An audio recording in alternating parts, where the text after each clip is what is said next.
ayudando a cubrir precisamente el introito vaginal. Bien, ahora, están formados por una capa cutánea de epidermis, ¿sí? La cual sus características van a ser que es hiperpigmentada, es decir, es más oscura que el resto de la piel que la rodea. Va a cubrirse de pelos y va a presentar una enorme cantidad de glándulas sudoríparas y sebáceas. Después viene, a continuación de la capa cutánea, el dartos del labio. Y después la capa de fibras musculares lisas. Esta capa va a cubrir la capa cutánea por su cara profunda y las capas cutánea y muscular se reflejan en el borde libre. Aquí esta es la zona del borde libre. Bien, y en su interior está formado por una capa de tejido celular y grasa con fibras elásticas. Bien, entonces, como ven, pues no es la estructura anatómica tan complicada. ¿Cuál es la irrigación de los labios mayores? A través de las pudendas externas y de la perineal superficial. La pudenda externa es rama de la femoral y la perineal superficial es rama de la pudenda interna. Estas dos, entonces, van a encargarse de la irrigación de toda el área de los labios mayores. El retorno venoso, pues va a estar caracterizado porque se forman venas superficiales y estas venas superficiales pues van a acompañar a las arterias, unas venas superficiales y unas venas profundas, ¿sí? Estas venas superficiales y profundas forman un plexo vaginal. Ahí es donde se desemboca. Con respecto a los linfáticos, bueno, pues van a proceder de los labios mayores y se van a desembocar en los inguinales superficiales. Y con respecto a la inervación, proceden de ramas del nervio pudendo interno y de los nervios abdominogenitales, el mayor y el menor. Bueno, como ven, pues no hay mayor problema con respecto a ellos.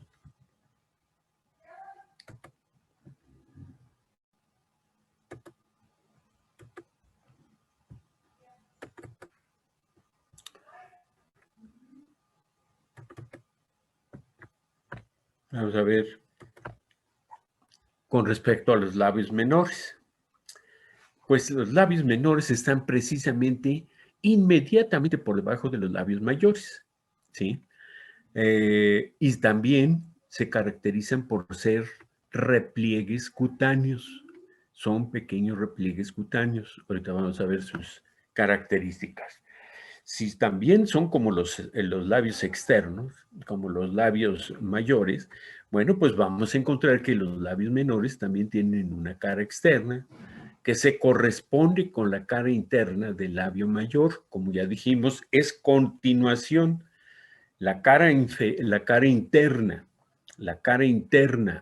del labio mayor se va a reflejar para formar la cara externa o la cara superior del labio menor. Entonces, en esa forma, en ese punto precisamente donde cambia de labio mayor a labio menor, es donde se supone que está presente el surco labial. Cara interna. Se corresponde con la cara interna del lado opuesto del labio menor, en la otra parte, la otra cara del labio menor. Borde superior o adherente, aquí lo tenemos, vean, es la base de donde procede esta prolongación cutánea que va a formar el labio menor.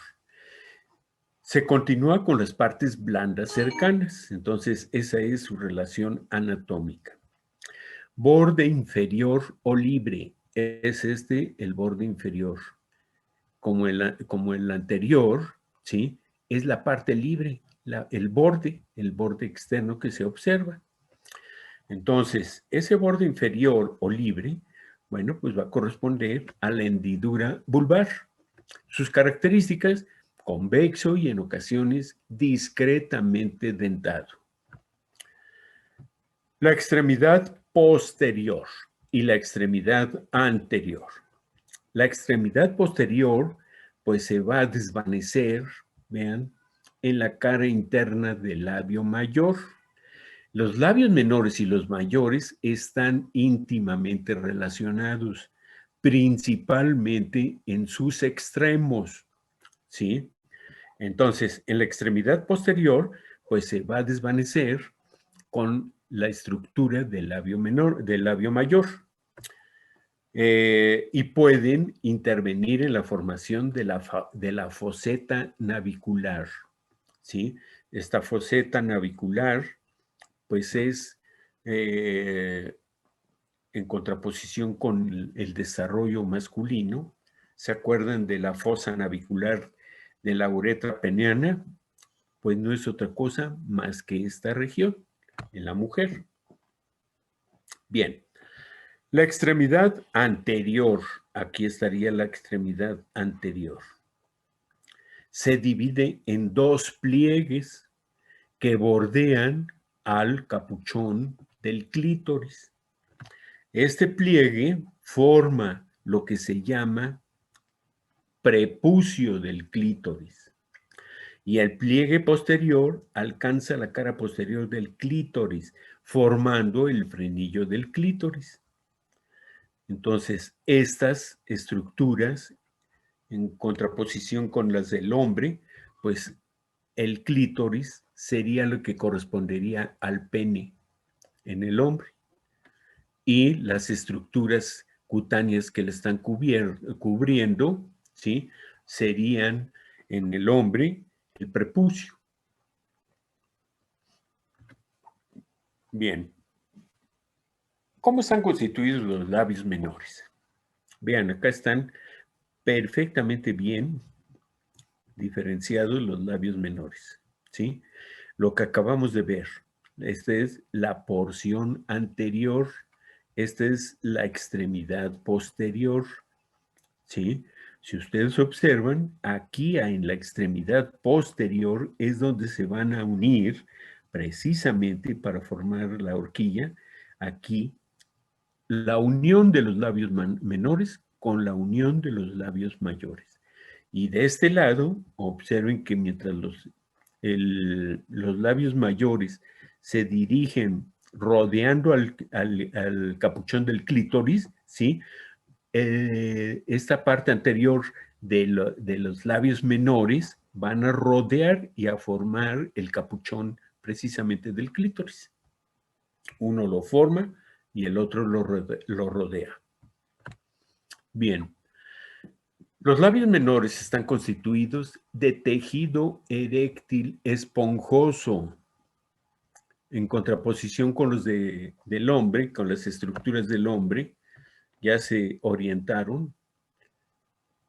Tejido eréctil esponjoso. En la mujer se constituyó en este tejido. En el hombre se va a formar, ¿sí? El cuerpo esponjoso del pene. Bien.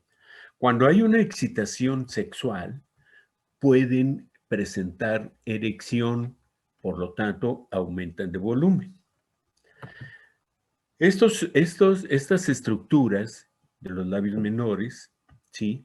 Presentan unas pequeñas glándulas sebáceas y glándulas sudoríparas. A nivel de estas pequeñas glándulas va a haber un trasudado vaginal que le van a dar una humedad permanente. Aquí sí hay glándulas ya externas. Acuérdense que la cara interna de la vagina carece totalmente de glándulas. Bien. La descamación celular y la producción glandular en su unión con el clítoris, ¿sí? A este nivel se sucede esta descamación celular. Es el resultado, ¿sí? De esta manera se va a formar un sebo que se llama esmegma. Ayuda a reducir la fricción de las estructuras durante la relación sexual. Pero también observen que puede tener un olor de queso blanco y cuando es más fuerte o cuando hay una infección a este nivel genital, entonces puede tener un olor que semeja el olor a pescado. Puede acumularse bajo el prepucio en forma de pequeñas perlas, ¿sí? Eh, pequeñas perlas o granos. Es el temiga en algunas culturas. Temiga lo he estado buscando y nunca lo he encontrado. Por ahí se los encargo. Quien tenga el dato, si no los comparte. ¿Preguntas hasta ahorita? No, doctor. Hola, doctor, gracias. Bien. Generalmente los labios menores son cortos, pero en ocasiones van a sobrepasar a los labios mayores e inclusive van a sobresalir. La pigmentación puede ser igual o mayor incluso a los labios mayores. Generalmente los labios menores están menos hipercrómicos. Bien, estas estructuras de los labios menores van a formar una envoltura tegumentaria con características de piel y mucosa, formados por un tegumento externo y están ricos en corpúsculos de tacto, glándulas sebáceas, tejido conjuntivo y fibras elásticas. Observen que aquí ya hay características de mucosa, de piel y mucosa. Observen que también hay pequeños, o mejor dicho, cierto grado de glándulas sebáceas. Por lo tanto, pueden y son capaces de secretar un líquido que en un momento dado también van a ayudar a la lubricación durante la relación sexual. Ahora, irrigación. Pues es prácticamente, procede de la irrigación de los labios mayores. El retorno venoso, comparten el retorno venoso de los labios mayores. Los linfáticos, lo mismo, se van a vertir esos ganglios a los ganglios inguinales superficiales. Y la inervación, las mismas fuentes de los labios mayores. Y aquí observamos que existen gran cantidad de corpúsculos de Meissner y de Krauss. ¿Sí? Bueno, continuemos. Los labios menores, entonces, están cubiertos de un tejido semejante a la piel. ¿Sí? También es una piel discretamente modificada. Sí existen discreta cantidad de glándulas sebáceas, de glándulas, ¿cómo se llaman? Sudoríparas, ¿sí? Pero no existe vello, aquí no hay pelitos. Por fuera tienen un color similar al resto de la piel. Observen que son menos hipercrómicos que los labios mayores. Los labios menores, ya dijimos que van a circundar al clítoris y entonces le van a formar su capuchón, ¿sí? Por arriba van a cubrir entonces al clítoris y le forman lo que se llama capuchón o caperuza. Aquí se encuentra el frenillo del clítoris, ¿sí? Que también los labios menores van a formarlo, fijándolo, más o menos fijándolo. Y se forma ese frenillo del clítoris, ¿sí? Pues precisamente abajito, abajo de la estructura. Bueno, ¿preguntas?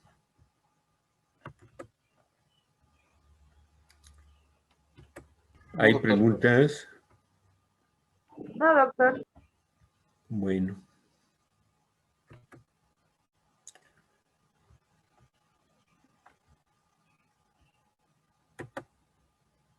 Pues no más faltaría mama, ¿no, doctor? Sí, sí, sí. ¿Le parece si sacamos mama y pues ya ahí le dejamos para que ya la próxima clase empecemos con embrión? Sí, doctor, ¿cómo no? Digo, para que no se vayan tan saturados y pues. Sí. Ujú. Bueno, ya dijimos desde las primeras exposiciones, ¿sí? Que la glándula mamaria pues realmente no era parte de las estructuras genitales femeninas, pero que tenían una relación directa con la función de los órganos sexuales femeninos. Entonces, consideramos a la glándula mamaria como parte de los órganos sexuales femeninos. Veamos sus características. Bien, entonces, la glándula mamaria, pues como su nombre lo está indicando, ¿sí? Es una glándula, es una estructura glandular que se encarga de producir y de segregar leche. Está presente en ambos sexos, pero solamente en el sexo femenino es donde está más desarrollada. Sin embargo, eso no excluye al hombre de que pueda presentar también cáncer mamario. La glándula mamaria normalmente son dos, y digo normalmente porque ahorita vamos a ver que pueden haber algunas alteraciones. Son dos, una derecha y otra izquierda, y generalmente están situadas en la parte anterior y superior del tórax. Esa es la situación de las glándulas mamarias. Más adelante también vamos a ver que existen algunas alteraciones de situación. Bien, entonces, la glándula mamaria, ¿sí? Es característica de los mamíferos. Precisamente hay una rama en la escala zoológica de los mamíferos. Los mamíferos, que ya todo el mundo sabe qué cosa es ello, ¿sí? Precisamente se van a nutrir en sus primeras etapas de leche. Por eso es la característica de mamíferos, del grupo, de la familia de los mamíferos. Bien, entonces, estructuralmente, pues son dinámicas, pero ello es en razón de la edad del ciclo menstrual y del estado reproductivo de la mujer. Ya vimos que existen cambios en el útero, en la vagina, en el ovario, etcétera, ¿sí? Cambios cíclicos con cada mes. Las glándulas mamarias también participan de esa dinámica, ¿sí? Cada mes se están preparando para recibir, o mejor dicho, en caso de un embarazo, bueno, pues entonces continuar su evolución para poder fabricar, poder sintetizar leche que pueda servir cuando el producto nazca. Bien. En la vida intrauterina crecen y se desarrollan en ambos sexos. Entre la región axilar y la región inguinal aparecen múltiples glándulas, que son crestas mamarias, y que esa región, desde la región inguinal, ¿sí? O mejor dicho, axilar, dirigiéndose hacia la región inguinal, eso formaría la línea mamaria. Quiere decir esto que puede salir una glándula en la axila, en el ángulo de la axila, o bien puede salir una glándula mamaria en la región inguinal. Esa línea mamaria es la encargada, bueno, esa es la directriz que va a orientar la formación en esa línea de la glándula mamaria. Pero ya dijimos, generalmente se encuentran sobre esa línea mamaria, pero en la parte anterior y superior de la región torácica. Bien. Estas glándulas mamarias, como ya dijimos, pueden tener algunas alteraciones, ¿sí? Pueden haber más o pueden haber menos glándulas. Puede faltar incluso, y en esa condición de faltar completamente, se llama amastia. Si solamente se ha desarrollado la glándula mamaria, pero falta el pezón, entonces se llama atelia. Pero esto es muy raro, excepcionalmente se puede presentar. También, ya dijimos, que siguiendo el trayecto de esa línea mamaria, pueden haber glándulas supernumerarias. Entonces, esa condición se llama hipermastia o polimastia.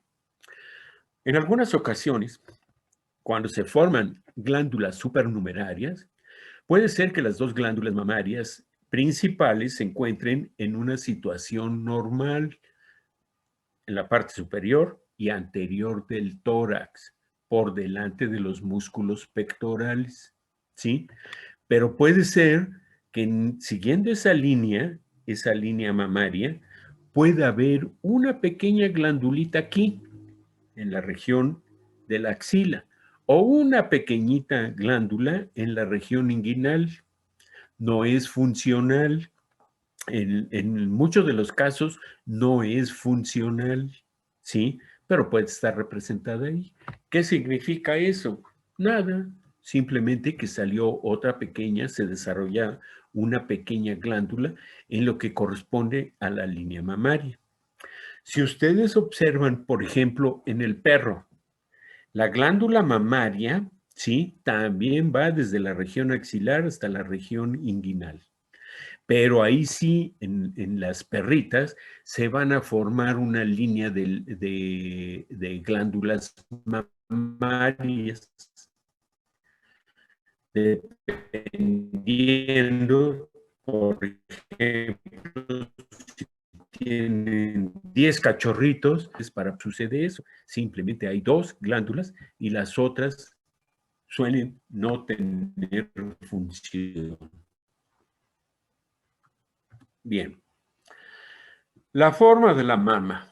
Bueno, para empezar, la glándula mamaria va a descansar sobre el tórax, ya dijimos, sobre el pectoral mayor. Aquí está representada, ¿sí? Si vemos, esta forma es circular, pero si la vemos en tercera dimensión, también es lo general, pero también puede ser de tipo cónica o piriforme, dependiendo de la estructura superior. Hay algunas glándulas mamarias, ¿sí?, que parecen conos, ¿sí?, una base más o menos amplia y un vértice muy puntiagudo, muy agudo. Bien, entonces, en el centro, ¿sí?, en el centro existe una convexidad. Es esto lo que precisamente le va a dar el volumen. Sobresale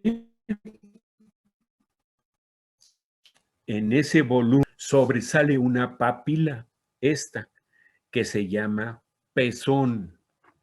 Ahora, en el centro, ¿sí?, todo esta área que va a ser el volumen semiesférico, que no tenga esta forma, puede ser aplanada. Y la forma va a variar con la raza, la cantidad de grasa de la mujer, de su salud, de las costumbres, etcétera. De muchas situaciones va a depender la forma realmente de la glándula mamaria. Ahora, esta forma, bueno, pues vamos a ver que en la multípara, es decir, todas aquellas personas que ya tuvieron varios partos, puede ser más o menos cilíndrica, ¿sí? La glándula mamaria se caracteriza por crecer rápidamente en la pubertad y después, dependiendo de los cambios cíclicos, ¿sí? Van a modificarse ese volumen. Por ejemplo, después de la menstruación. Después de la menstruación cede el edema que primero hay y que modifica el volumen sensiblemente de la glándula mamaria. Y cuando hay embarazo, bueno, pues entonces esos cambios discretos se van haciendo poco a poco más acentuados hasta que se desarrollan todos los acinos que van a producir la leche. Bien. También, ¿sí? La consistencia de la glándula mamaria en las vírgenes y en las nulíparas es mayor y es más elástica. En las pacientes o en la mujer ya multíparas, ¿sí? Se observa que ya no tiene esa firmeza de las personas jóvenes, sino que se va volviendo esta glándula mamaria un poco más blanda y flácida. Bien. Aquí tenemos, sí, algunas características. Observen primero, ¿sí? Las dos glándulas mamarias. Esta sería, vean, aquí empezaría en la axila, la glándula mamaria. La glándula mamaria, la línea mamaria. La línea mamaria empieza precisamente en el vértice de la axila. Sigue esta dirección y después hacia abajo, hasta terminar en la región inguinal. Esa es la línea mamaria. Como ustedes están viendo, estas glándulas mamarias se han desarrollado precisamente sobre esa línea mamaria. Estamos observando que estas dos glándulas mamarias están localizadas en la parte más anterior y superior del tórax, ¿sí? Como tiene una forma semiesférica, ¿sí? Toda esta masa, este volumen sobresale y hace que se vea la glándula semiesférica, porque a nivel de la inserción en el tórax, en el pectoral mayor, es plana. Por eso es entonces semiesférica. Bien, esta sería la línea media. Entonces, esta línea separa precisamente la derecha de la izquierda. ¿De acuerdo? Ahora, observen que por gravedad, ¿sí? La glándula mamaria tiende a caer discretamente. Está firme, pero tiende a caer discretamente siguiendo precisamente las leyes de la gravedad. De tal manera que se forma el surco submamario. Se forma ese surco, ¿sí? En comparación de la porción superior, en donde vean cómo es la superficie lisa y continua. No así en este punto donde cae por gravedad la glándula mamaria. Se forma ese surco. Bien. Ya dijimos que en el vértice, precisamente de esta forma ¿cómo se llama? De la glándula. Ay, se me fue, ¿cómo se llama?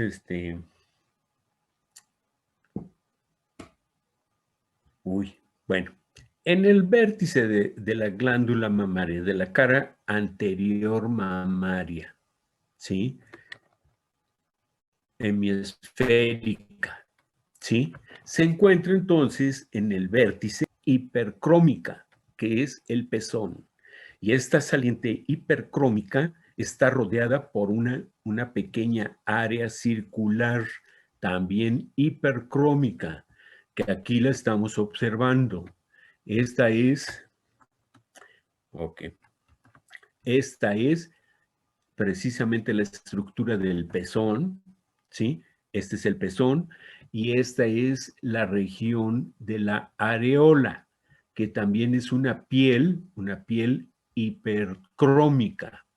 Y si nos damos cuenta, hay pequeñas salientes. Estas pequeñas salientes van a formar los tubérculos de Morgagni. Normalmente, ¿sí? Estos tubérculos de Morgagni en muchas ocasiones se van a acompañar de un pequeño vellito que sobresale de su vértice, de esos tubérculos de Morgagni. Cuando la mama se encuentra en desarrollo porque ya la mujer ya esté embarazada, entonces hay una hipertrofia de estos tubérculos de Morgagni, ¿sí? Y se llaman, ahorita déjenme acordar, Morgagni y el otro es que, bueno, ahorita se los digo, ¿sí? Entonces, esas son las características de la glándula mamaria. Aquí tenemos entonces la configuración de las glándulas mamarias. Si observan, tienen una forma semiesférica, están en el vértice de esta formación hemisférica, la glándula, el pezón y la areola, ¿sí? Y que por gravedad, como está cayendo, se forma perfectamente visible el surco submamario. Bien.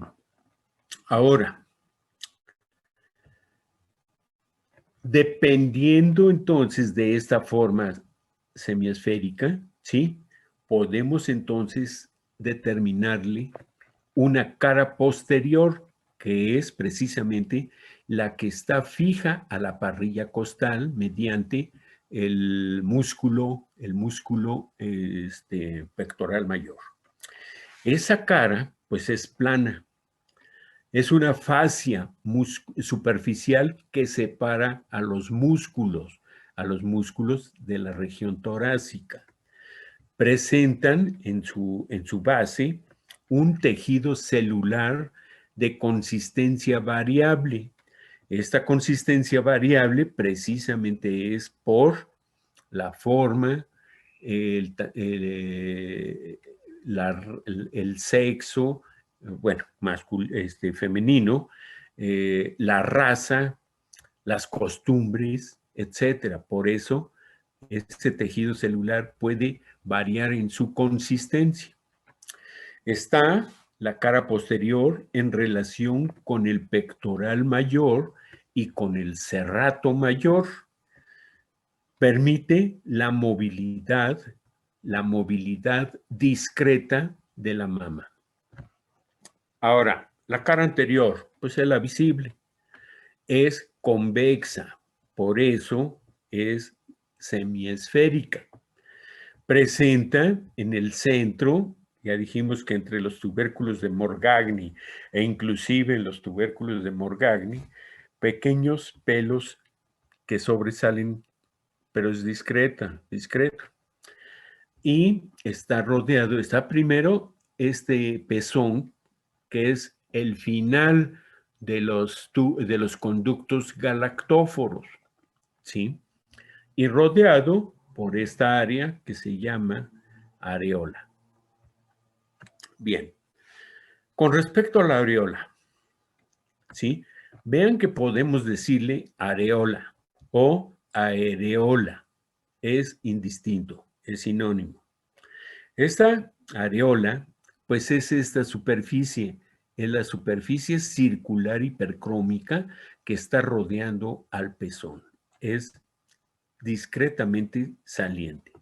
Tiene o suele tener un diámetro de aproximadamente unos 3 centímetros. También tiene una coloración hipercrómica. Cuando la mujer está embarazada, esta hipercromía se acentúa más todavía, ¿sí?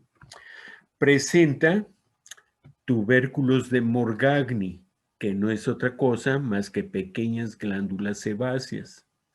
Y cada glándula presenta un pequeño pelito corto. Bueno, el pezón. Si ustedes observan, el pezón, bueno, pues es parecido a una papila, es una saliente con una base y en el centro se encuentra, en el centro de la areola se encuentra, ¿sí? Como es una pequeña papilita, ¿sí? Es un conito, pues tiene una forma cilíndrica, cónica o cilíndrica. Puede ser semiesférica, puede ser discoidea o puede ser pediculada. Pero también este pezón puede ser pezón retraído, ¿sí? Lo normal, lo fisiológico, es que sobresalga el pezón. Las dimensiones, pues varían con el desarrollo de la glándula. Pueden ser pequeños en mamas grandes o pueden ser grandes en mamas pequeñas, ¿sí?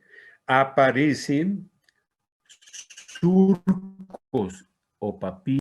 Si ven la piel del pezón, es hipercrómica y tiene pequeñas arrugas, tiene pequeños surcos.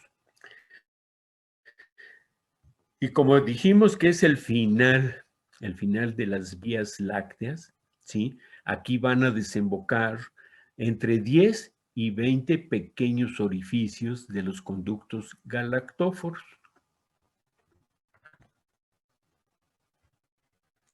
Bien, características de la glándula mamaria. Tengan en cuenta que las glándulas mamarias son simétricas, pero nunca o no esperemos que sean completamente simétricas. Pueden tener algunas pequeñas variaciones. Pero en promedio, considerando que sean perfectamente simétricas. Bueno, pues vamos entonces a ver que hay algunas dimensiones que nos pueden ayudar, ¿sí? Desde el punto de vista clínico, cuando hacemos una exploración en busca de tumoraciones. Bien, vean que esta sería la línea media. Esta es la línea media. Vean que estamos localizando las glándulas mamarias en una forma simétrica sobre la línea mamaria. Entonces, si trazamos estas líneas, ¿sí? Esta sería la línea medioclavicular. Entonces, de la línea medioclavicular al pezón existiría aproximadamente entre 19 y 21 centímetros. ¿De acuerdo? Ojo, estas medidas son inciertas. ¿Por qué? Porque la glándula mamaria tiene un desplazamiento y entonces si se hace hacia la derecha, bueno, pues va a correr entonces esta línea, ¿sí?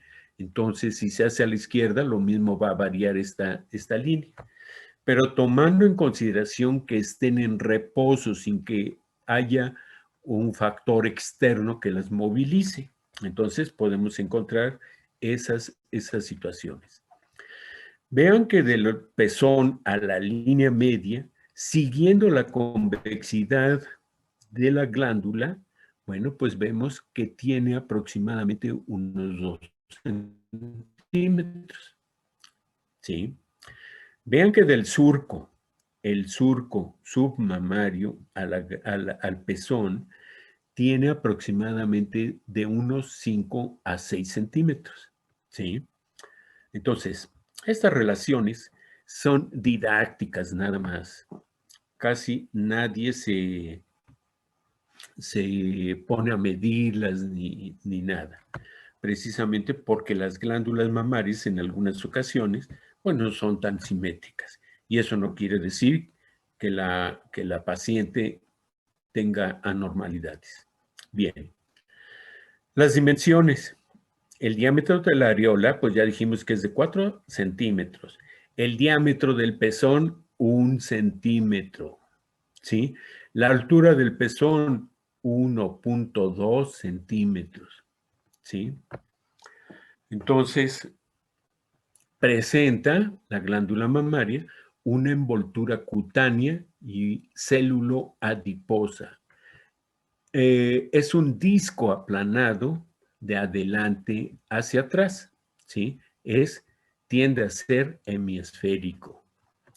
La cara posterior, sí, pues ya dijimos que es la cara plana que está adosada precisamente a la parrilla costal mediante el músculo pectoral mayor y el serrato mayor.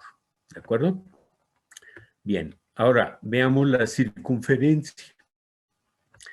Esta es una prolongación superior o clavicular. La prolongación inferior o epigástrica o external y una prolongación external o axilar que está más desarrollada, ¿sí? Con respecto a estas medidas, estos ángulos que están observándose aquí, el triángulo de las mamas podemos decir que es equilátero, de 19 a 21 centímetros de lado, ¿sí? Aproximadamente, haciendo un triángulo equilátero. Bien. La constitución anatómica. Observen que aquí está, ¿sí? Toda la circunferencia de la glándula mamaria, que la estamos representando en esta línea, ¿sí? Y que estamos haciendo un corte de esa glándula mamaria y que por lo tanto podemos observar lo siguiente. Esta es la glándula mamaria, que ya dijimos que por gravedad puede colgar un poquito, siendo en la parte superior, pues prácticamente pendiente, y en la parte inferior se forma precisamente el surco submamario, ¿sí? Entonces observen que esa glándula no es tan hemisférica, tiende a ser hemisférica, pero tiene esas características. Bien, generalmente la glándula mamaria va a estar presente, insertada en la cara anterior de la parrilla costal, a nivel de la segunda costilla, y la base, la porción inferior a nivel de la sexta costilla. Entonces, desde la segunda a la sexta costilla es el área de inserción de la glándula mamaria. Esa es su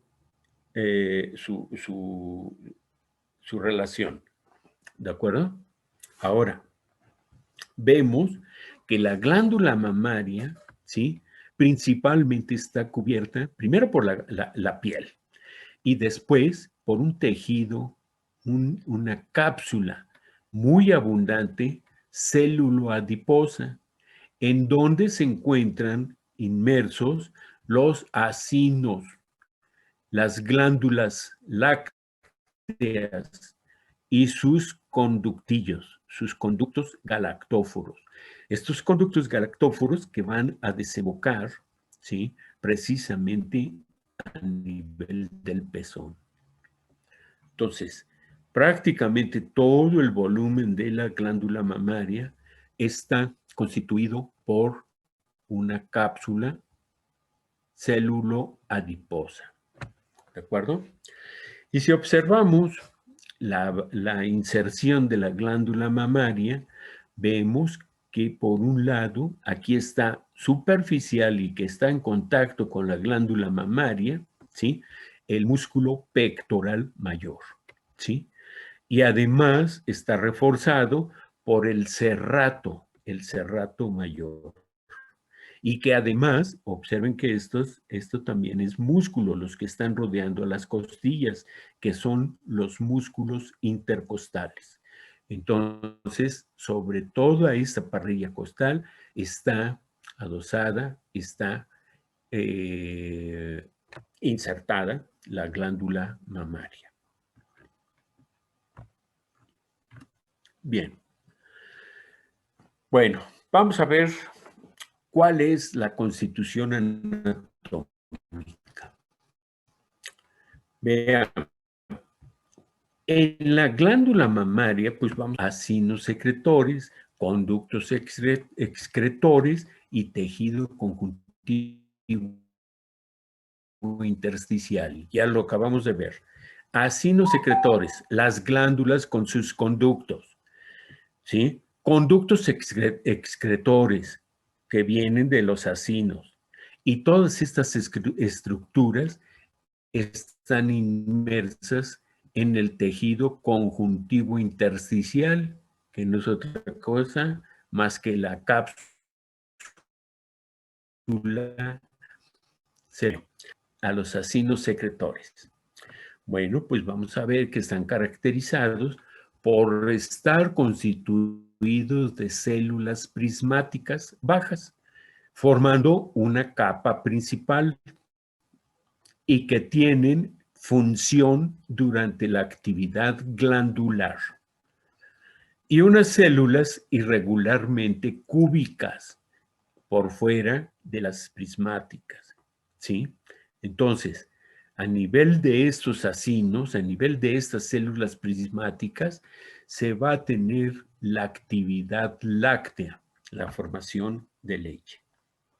Bien, ahora, los conductos excretores, acuérdense, son las células, los acinos excretores, que van a continuarse con los conductos excretores, que los conductos excretores más los acinos van a constituir la glándula tuboacinosa.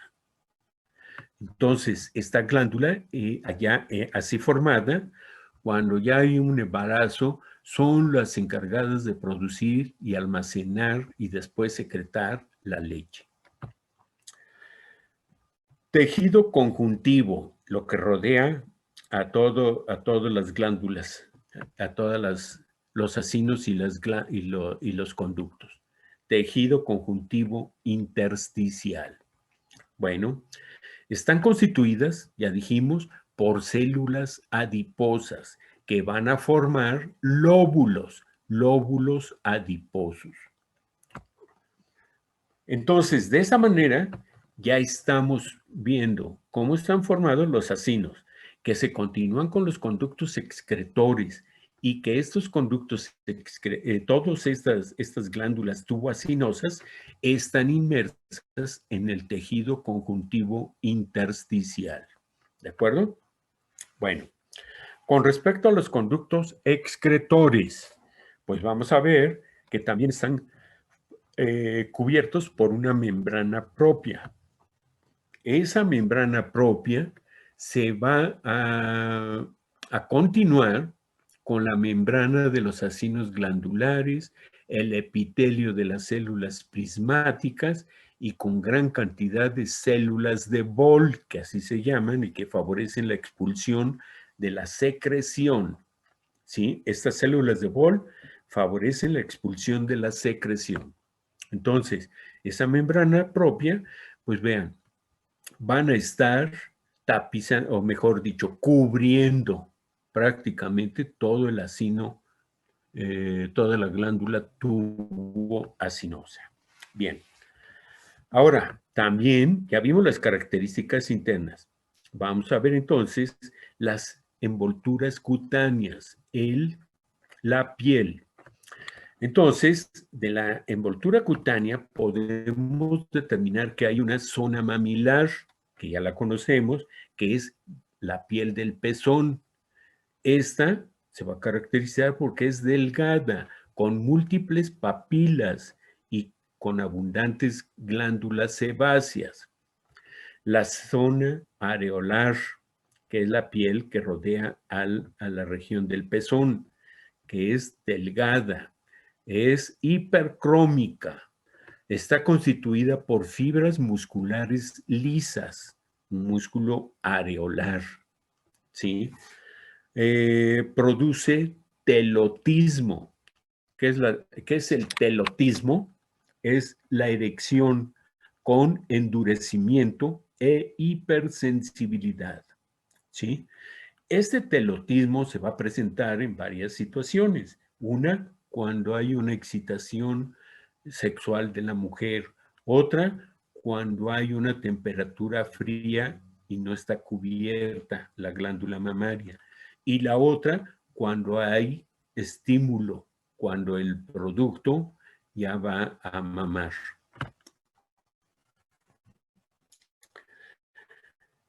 Y esta zona areolar, pues se va a caracterizar porque tiene numerosas glándulas sebáceas, sudoríparas y glándulas mamarias accesorias, ¿sí?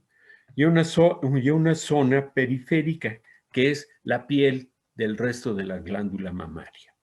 Como ven, a pesar de que se ve extraordinariamente complicada la estructura de la glándula mamaria, no lo es tanto si nada más tomamos en cuenta que está constituida por la capa que la cubre, por los acinos, es decir, la glándula, por la continuación de las glándulas, conductos, y porque están inmersos en el tejido conjuntivo intersticial. Entonces, esa es prácticamente la estructura de la glándula mamaria. Bien, vamos a ver entonces las glándulas que constituyen la glándula mamaria. Glándulas sebáceas. Ya vimos mucho sobre esto. Ya podemos deducir muchas situaciones. Estas glándulas sebáceas pues están situadas en la dermis, ¿sí? Son voluminosas y se hipertrofian durante el embarazo. Constituyen los tubérculos de Montgomery, ¿sí? Ese es un tipo de células, de glándulas sebáceas. Otras, glándulas sudoríparas, entre la piel y el músculo areolar, ¿sí? Son voluminosas y tienen una forma tubular compuesta. Esa es otra característica de otras glándulas que conforman la región. Las que nos interesan mucho, las glándulas mamarias accesorias, por debajo del músculo areolar, son de número y volumen variable. Tienen una estructura similar a la glándula mamaria y se consideran glándulas de transición entre las sudoríparas y las mamarias, ¿sí? Bueno, ahora, la envoltura célulo-adiposa, que es la grasa que está envolviendo y dándole forma a la glándula mamaria, dependiente de la capa subcutánea. Al llegar a la glándula mamaria, se va a dividir en una hoja anterior y en una hoja posterior. Con respecto a la hoja anterior, observen, cubre la glándula en toda su convexidad. Está tabicada con hojas fibroelásticas. La fijan a la piel y constituyen esta hoja anterior, constituye el aparato suspensor de la mama y forman lóbulos adiposos independientes unos de otros. ¿Y la hoja posterior qué hace? se encuentra entre la glándula y la fascia superficial. Creo que tampoco tiene mayor complicación.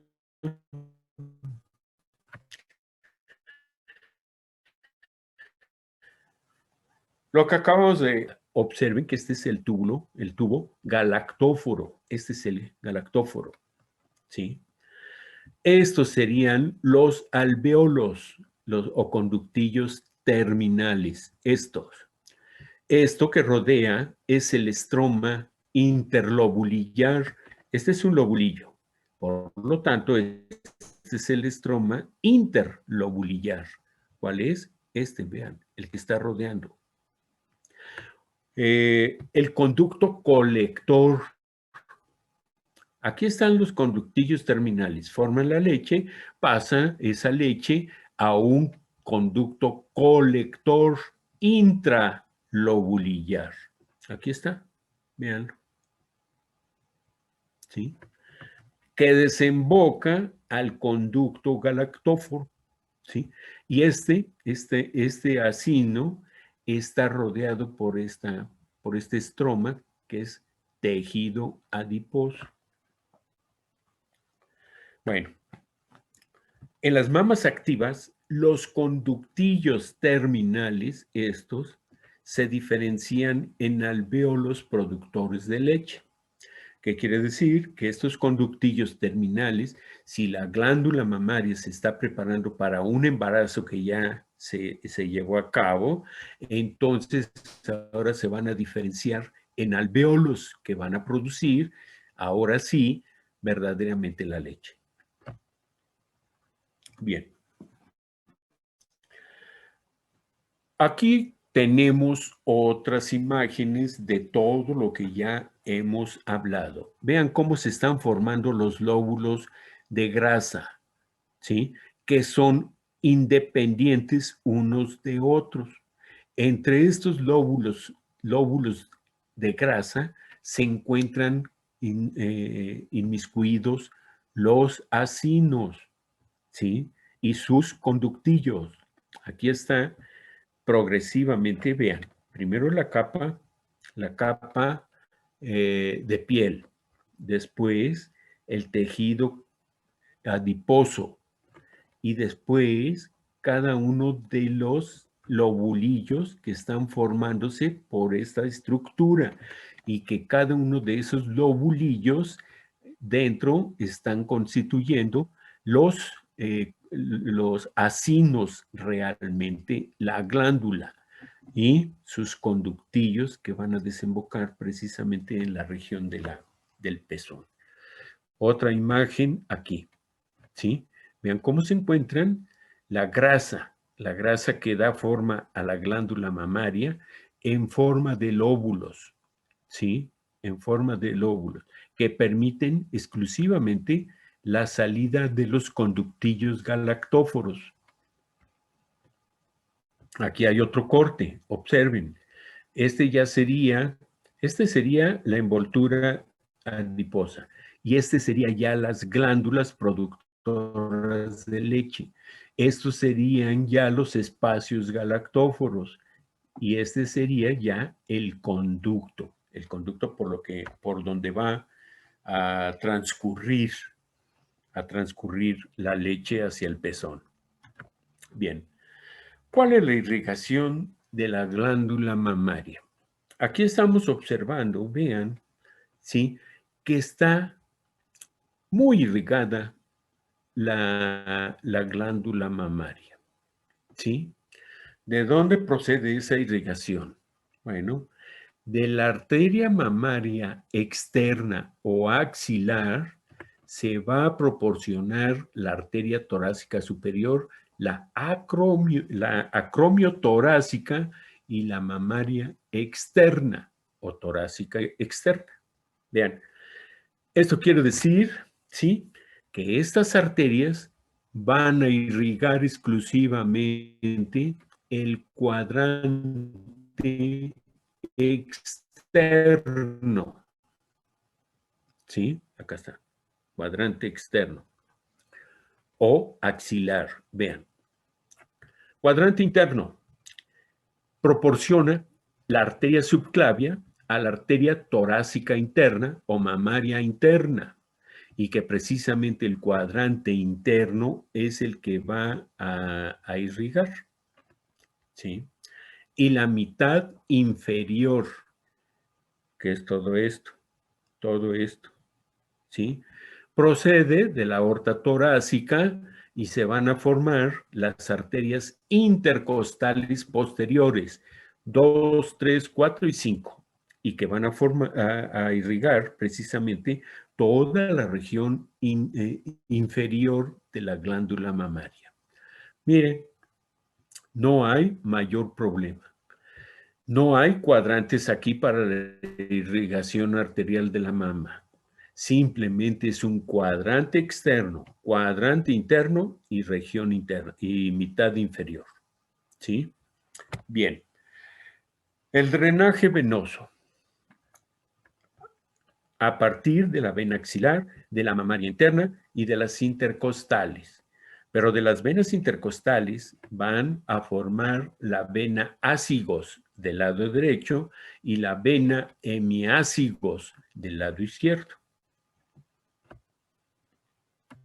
Bien. Y aquí tenemos representado lo que acabamos de mencionar. Observen cómo está la irrigación en el cuadrante externo, cuadrante interno y región inferior. ¿Sí? Cómo está el retorno venoso. ¿Sí? Bien. Del drenaje venoso, ¿sí? Podemos también decir que de las redes venosas superficiales van a anastomosarse para formar una red superficial del cuello por arriba, una red abdominal superficial por abajo y troncos de las redes superficiales y profundas. ¿Sí? Entonces, también de redes capilares que van a producir una red venosa subcutánea de forma circular y que concluye en el círculo venoso de Haller. Entonces, estas redes venosas van a acompañar a las arterias correspondientes y desembocan en las venas satélites de las arterias de origen. ¿Sí? El drenaje linfático. Miren, el drenaje linfático es muy, muy, muy importante. ¿Por qué? Porque desgraciadamente el cáncer mamario es una plaga de salud pública. Hay muchos casos. Y generalmente tenemos que conocer, ¿sí?, todos los vasos linfáticos, porque desgraciadamente a través de ellos se va a diseminar en metástasis esos cánceres mamarios. Entonces, el drenaje linfático se va a originar de unas redes. Esas redes son las redes cutáneas. Esto quiere decir que van a proceder de la piel, de las estructuras de la piel. Entonces, van a iniciar en el pezón y en la areola. Forman una red dérmica de conductos voluminosos de las glándulas areolares y papilares dérmicas y van a formar el plexo subareolar. ¿De acuerdo? El otro, redes glandulares. Entonces, estas van a proceder de las glándulas, de los acinos glandulares. Entonces, se originan en los acinos glandulares y espacios interacinosos. Van a formar sacos linfáticos. Esos sacos linfáticos pertenecen a cada uno de los lóbulos. Emanan o forman conductillos o conductos linfáticos interlobulares. Esto quiere decir que van a transcurrir entre los lóbulos, entre los lobulillos, hacia una red subareolar. Otras redes van a formar o van a desembocar a los linfáticos submamarios, que llegan a los ganglios subclavios a través de la axila. Y por último, los linfáticos de los conductos galactóforos. Ojo, estas fueron de las glándulas. Ahora vemos de los conductos. Entonces, son satélites de los conductos. Eso quiere decir que van junto a ellos. Se dirigen a una red subareolar. Se anastomosan a los linfáticos glandulares. Parten de los linfáticos externos hacia la axila y desembocan en los ganglios de la axila. Los linfáticos internos desembocan en los ganglios mamarios internos. Miren, esto tómenlo como una